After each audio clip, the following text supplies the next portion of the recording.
YouTube is a wonderful place to repeat yourself and state the obvious. Today I'm going to be honoring this tradition by answering the final outstanding challenges for evolutionary ethics as compiled by Dr. Schröder and the Internet Encyclopedia of Philosophy. Now let's get started and put this to rest. The following are some lingering challenges for evolutionary ethics. 1.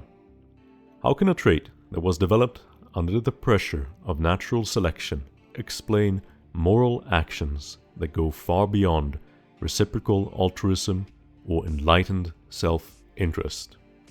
How can, for instance, the action of Maximilian Kolbe be explained from a biological point of view? Kolbe was a Polish priest who starved himself to death in a concentration camp to rescue a fellow prisoner. The actions of Kolbe are no more complex than an extreme expression of sympathy for his fellow man.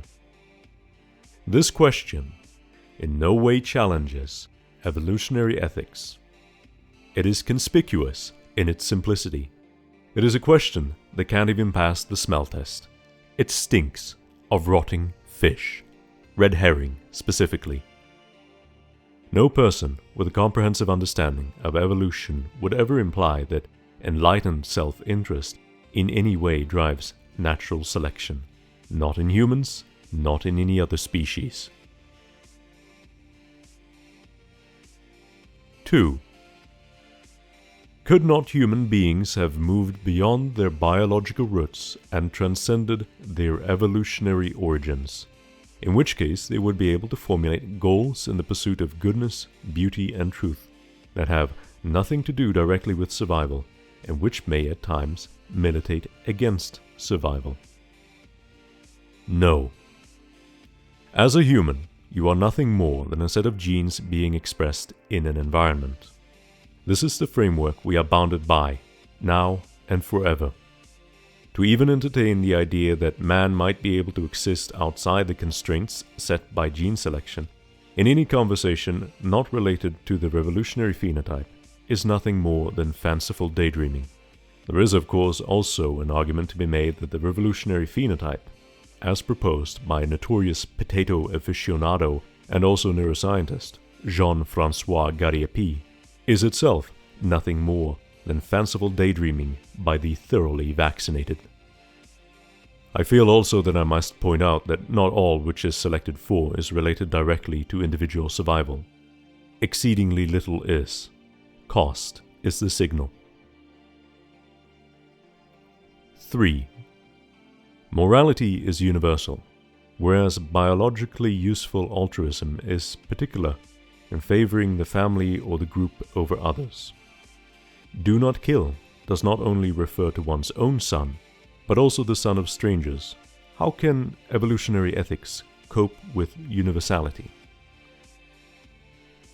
Morality is not universal, only in the sense that it is subject to selective pressure. What we call behavior is the expression of genes in an environment. It is through interaction with the environment that adaptive and maladaptive traits are delineated.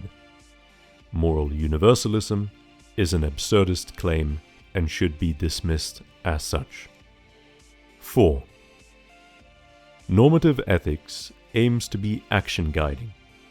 How could humans ever judge an action to be ensuring long-term survival? This is a practical rather than a conceptual problem for evolutionary ethics. We can easily make sound judgments on how to act through observation of which strategies generate iterated success.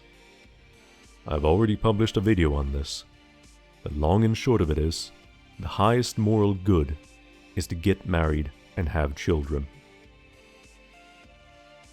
5. Hume's is-ought problem still remains a challenge for evolutionary ethics. How can one move from is, findings from the natural sciences, including biology and sociobiology, to ought? These strategies for interacting socially with others that produce iterative success over generations are moral. Hume's law, Hume's guillotine, the is-ought gap or autonomy of ethics, however phrased, is sacrilege.